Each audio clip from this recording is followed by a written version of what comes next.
She came to witness tradition, but instead she was assaulted by a black belt fighter just steps from the gates of Buckingham Palace, in front of the Queen's Guard, where silence and honor have stood for centuries.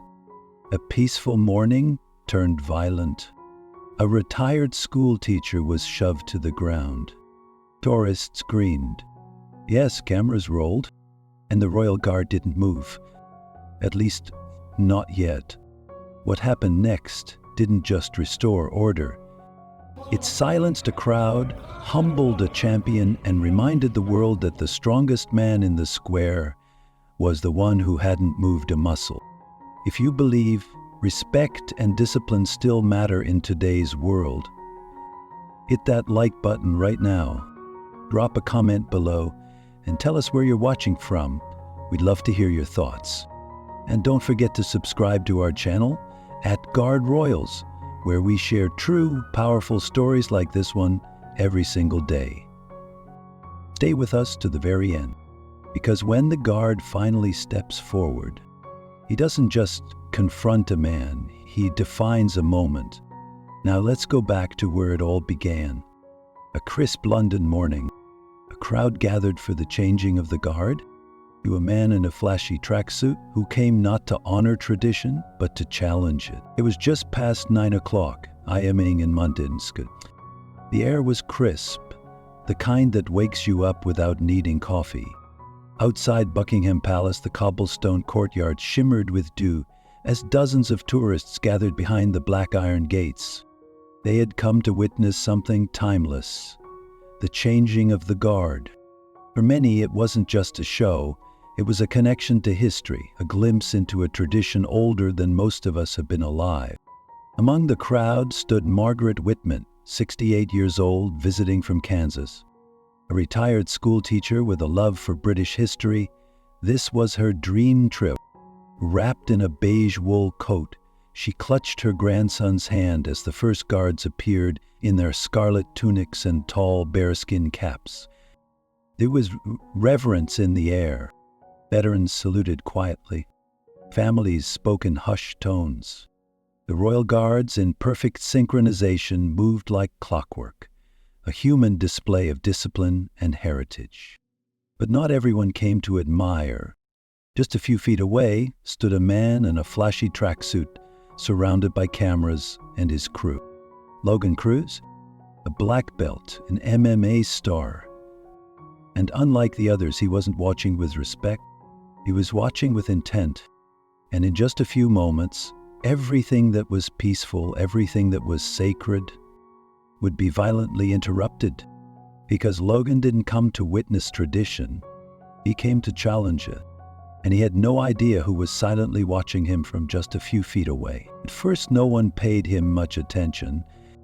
He looked out of place, a tall man in his early 30s, wearing a branded athletic jacket, dark sunglasses, and a smug grin that didn't quite belong among the reverent silence of Buckingham Palace. His name? Logan Cruz. 3-time MMA world champion, YouTube celebrity, and a self-proclaimed king of combat. But this wasn't a cage.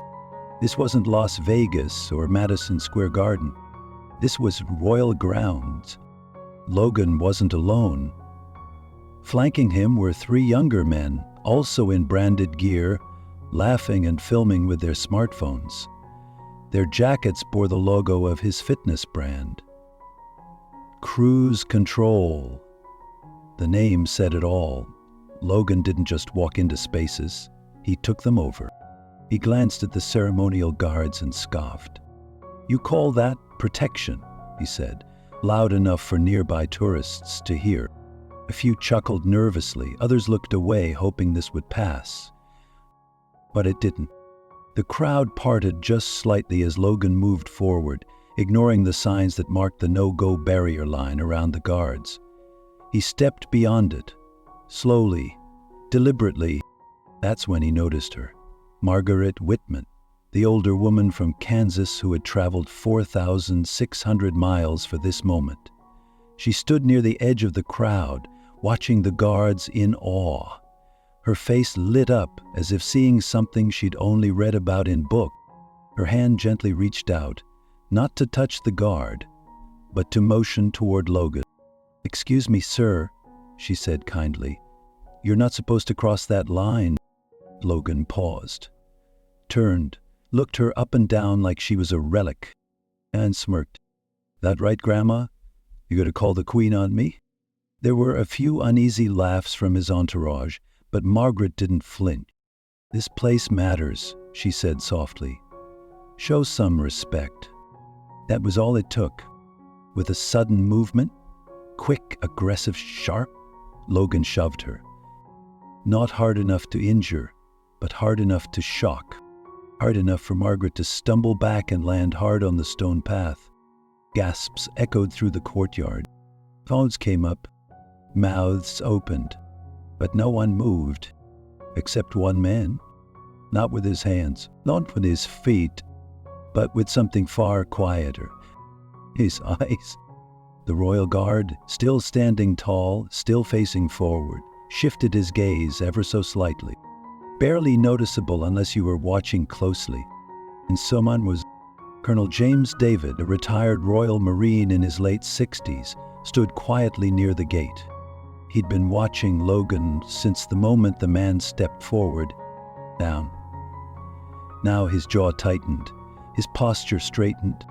He knew that look. He'd seen it in real combat zones, not from soldiers, but from agitators. Meanwhile, Logan stepped back and turned to his friends.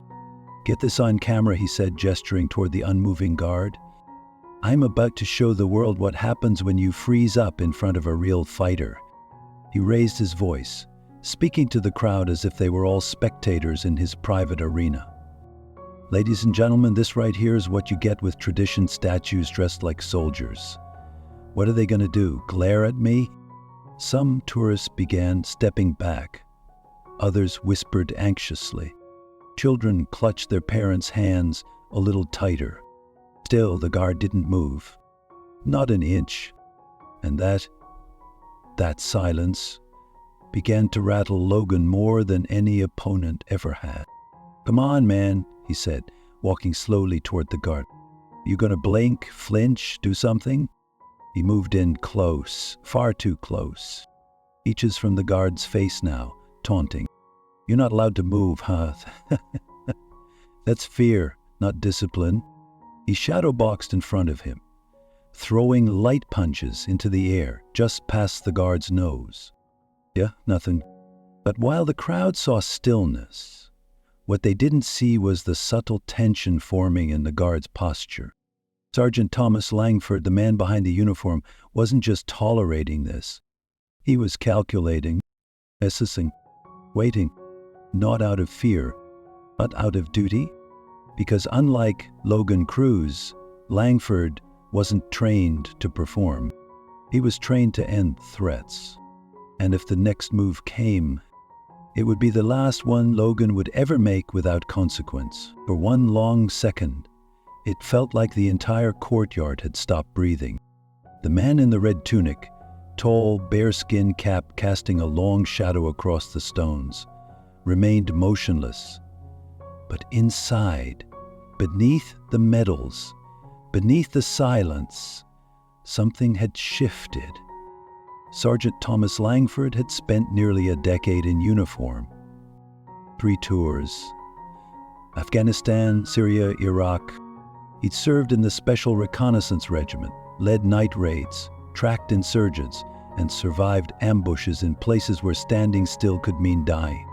Now, standing in full ceremonial dress, blood lined straight, shoulders locked, he was being tested. Not by an enemy with a rifle, but by a showman with no respect. He didn't react to the taunts, didn't move when Logan Cruz danced in front of him like a street performer looking for applause.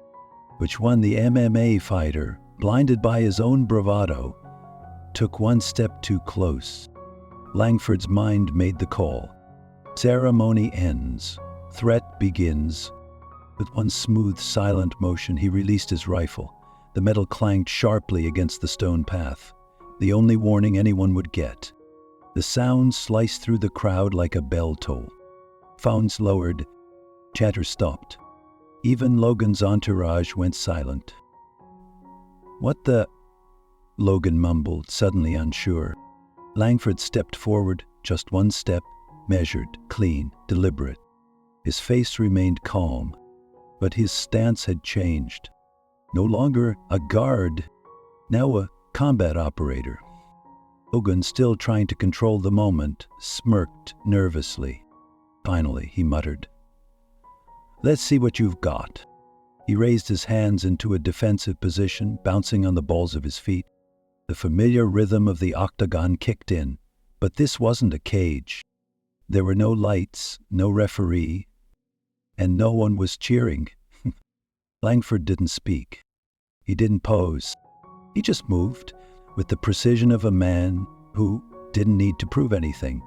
His first strike wasn't a punch. It was a shoulder check, expertly placed, catching Logan off balance. Then, before the fighter could react, Langford pivoted, hooked his leg, and executed a clean, clinical takedown. The crowd gasped as Logan hit the stones with a heavy thud, his ego hitting harder than his body. And then, silence. Langford's knee came down across Logan's chest, not crushing, just enough to pin. No showmanship, no fury, just unshakable control. Colonel James David, still standing at the edge of the crowd, stepped forward with slow, measured steps, his eyes locked on Langford, then on Logan, then back to the tourists who were now no longer amused but transformed. They weren't just watching a confrontation. They were witnessing a standard. "This ends now," Langford said, his voice low but firm. 3 words, that's all it took. Logan lay on his back, winded, humiliated. He blinked up at the man who had just taken him down without breaking a sweat. The same man he had mocked as a statue. The same man who had now become the most dangerous figure in the square. From behind the ropes, a child whispered to her father, "Well, is he going to get up?" The father shook his head. "Not until that man lets him." Security officers, alerted by the disturbance, began pouring into the square, radios crackling, boots hitting stone. But they paused when they saw the scene. Langford wasn't just holding Logan. He was containing a message. This isn't a playground, this is sacred ground. One of Logan's entourage stepped forward, nervously, hands raised. It was just for the video, man, just content. Colonel David turned to him, his voice calm but cutting. "Your friend assaulted a civilian. He disrupted a state ceremony. And he disrespected a soldier on active duty." He gestured toward Langford. The man served 3 combat deployments. He's decorated for valor under fire. And right now, he's still showing more restraint than most men could muster. The crowd stood frozen, not in fear, but in respect. Even the tourists who had pulled out their phones now lowered them. Some even wiped away tears. Margaret Whitman, who had been helped to her feet by a kind stranger, looked on quietly. Her eyes weren't angry. They were full of something deeper. Pride. Logan tried to speak. "You can't, just good of virtue," Colonel David cut in. But he didn't, because that's not what this uniform is about. This isn't for show. This is service. Langford slowly stood, blood trickling down one temple where Logan's flailing elbow had connected during the scuffle. He adjusted his cap. Then, without a word, he returned to his position. Ceremony resumed, but nothing in that square felt the same, because everyone had seen it now. The truth behind the silence, the fire behind the stillness. The courtyard slowly returned to order, but no one felt the same. The ceremonial rhythm resumed. The royal guards, resolute, silent, continued their march as if nothing had happened. But those who stood there knew the truth. Everything had changed. Logan Cruz, once known for knockout reels and viral stunts, was now just still. He lay on the cold stones, his chest rising and falling beneath the weight of his own regret. His crew had backed off completely. Their phones were down. The fake bravado was gone. Not one of them said a word as palace security stepped in to take control. A young officer approached the scene, speaking into his shoulder radio. "We've got a civilian restrained by a guard, requesting a transfer to secure holding." Colonel James David, still standing tall beside the tourists, turned to the young man. "Sergeant Langford is in full control. There's no need to escalate further." The officer nodded respectfully. You didn't argue with a man like David. His chest bore medals, even in civilian clothing, and his voice carried the weight of experience. Langford, blood dried on his temple, slowly stood and stepped back. No celebration, no need for recognition, just duty. Always duty. Logan, winded but no longer fighting, remained on the ground. His voice, when it came, was different now, smaller, uncertain. Can I talk to him?" The officer hesitated. Colonel David raised a brow. "Why?" Logan looked around, the crowd watching him no longer with curiosity but disappointment. "I need to apologize," he said quietly. The request wasn't denied. 30 minutes later, in a quiet stone-walled room inside the palace's security wing, Logan sat alone. The tracksuit that once represented power and image now looked wrinkled and hollow. His hands were scraped, his lips slightly swollen, but the real bruising, it wasn't physical. It was deeper than that, on his pride, his ignorance, his assumptions. A soft knock on the door broke the silence. Sergeant Edward Langford stepped inside. Gone was the scarlet tunic. He now wore standard duty fatigues, but even out of ceremonial gear, he looked no less composed, no less powerful. He didn't speak at first, he simply stood, calm, balanced, waiting. Logan stood slowly, clearing his throat. I need to say something." Langford gave a small nod. "Back there, I wasn't just being disrespectful," Logan continued. "I was ignorant, completely." He paused, trying to form words that never came easily to him. "I saw you standing still, and I thought that meant you couldn't fight.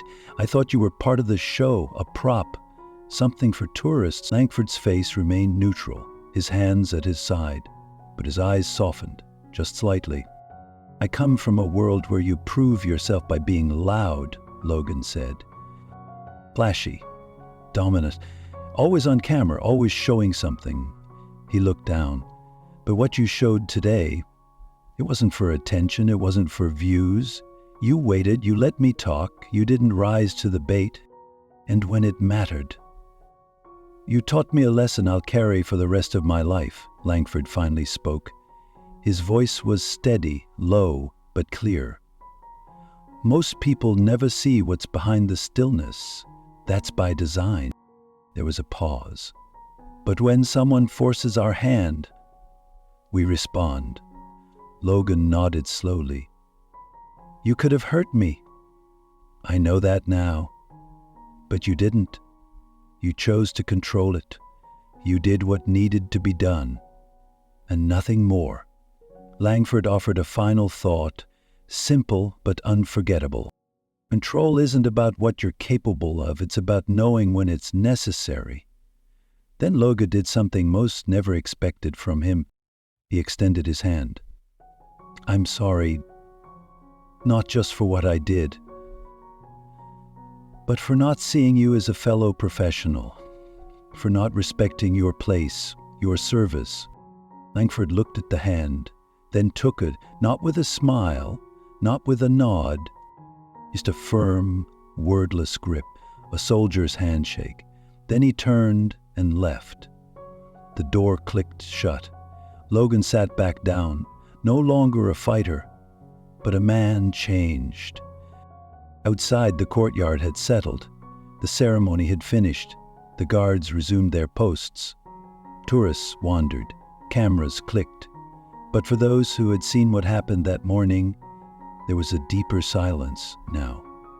Not the silence of routine, but the silence of reverence. And Margaret Whitman, she stood quietly with her grandson.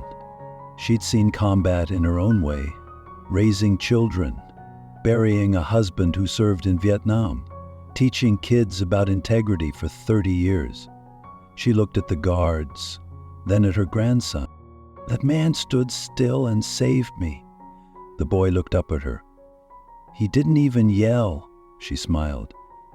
"He didn't have to." The courtyard remained quiet, but it wasn't the same silence as before. This silence was heavier, wiser, not born from fear, but from reverence. Once he stood tall once more, blood still streaking his temple, uniform slightly scuffed from the scuffle, but posture perfect.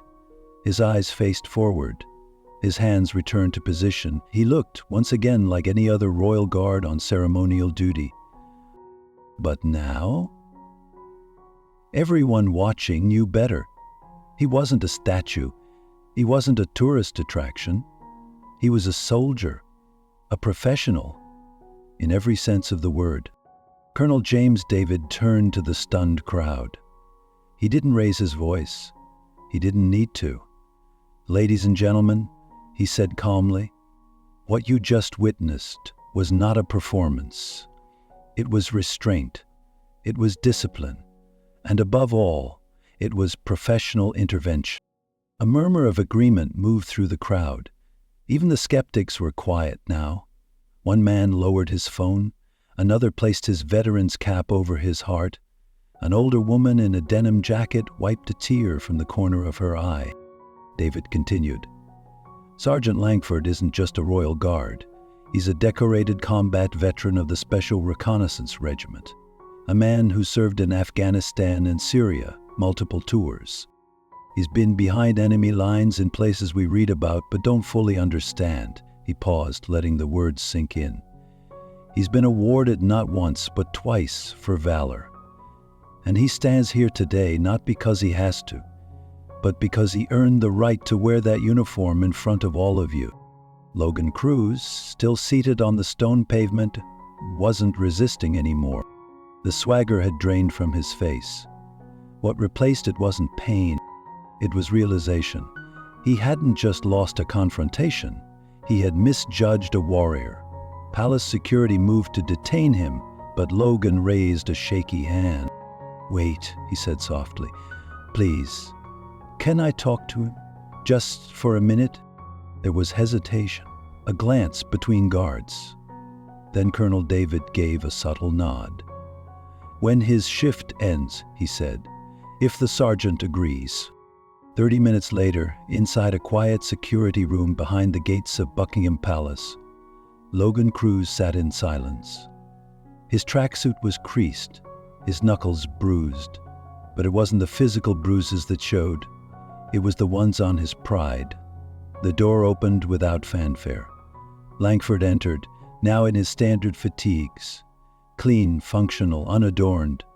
No bearskin cap, no rifle, just the man. For a moment, neither said a word. Then Logan stood. His voice was low, humble, stripped of the arrogance he carried in the square. I need to say something. What I did out there was wrong. It wasn't just disrespectful, it was ignorant." Langford didn't speak. He just listened. "I saw you standing still and thought it meant you were harmless. I saw the uniform but didn't see the man inside it. So I thought strength meant movement, speed, force. But you taught me something different." He looked down, swallowed hard. "You could have hurt me, but you didn't. You controlled it. All of it. And that," he looked back up, locking eyes, "that takes more strength than I've ever shown in a ring." Langford's expression didn't change, but his tone, when he finally replied, carried quiet weight. Control isn't just about fighting. It's about knowing when not to. The room fell still again. Two men from two different worlds. One forged in sport, the other in war, sharing a moment that had nothing to do with victory and everything to do with respect.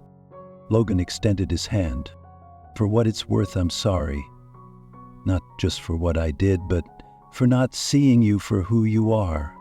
Langford looked at the hand, then took turn wordless, no ceremony, just meaning. Langford turned to leave. His duty wasn't finished. But for Logan Cruz, something had changed.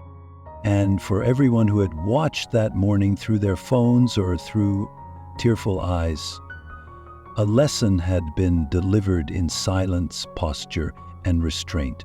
As Langford stepped out of the room and disappeared down the quiet corridor, Logan remained standing, his hand still hanging slightly in the air.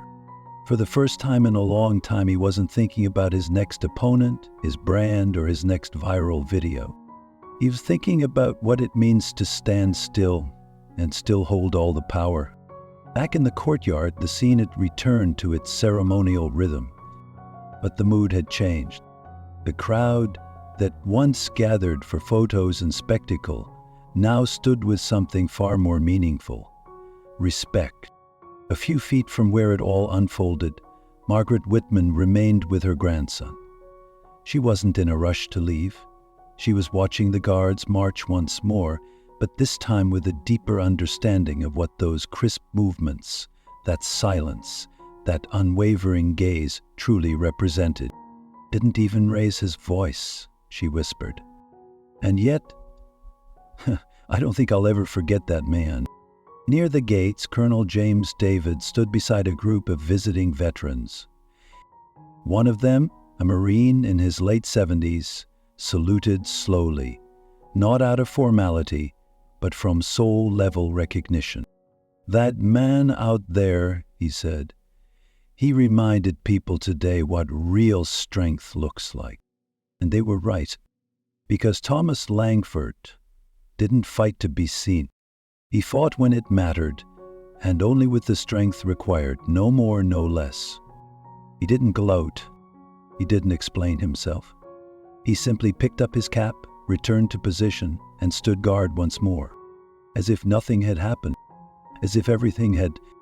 And maybe in that calm, quiet stillness, he said more about courage than 1,000 words ever could. There's something about this story that stays with you, not because it involved a fight, not because a decorated soldier brought a champion to the ground, and certainly not because it went viral. No, what stays with you is what it revealed about strength, about character, and about what it truly means to stand your ground. We live in a world where shouting often drowns out silence, where people mistake movement for meaning and loudness for leadership. But in that courtyard in the heart of tradition, one man reminded us of something older, something deeper. Real strength doesn't need to announce itself. It doesn't wear bravado like a badge. It doesn't respond to every insult. It doesn't puff up, lash out, or demand recognition. It stands still. It listens. It waits. And when the moment comes, it acts with just enough force, never more than necessary. Sergeant Thomas Langford didn't just protect a tourist that day.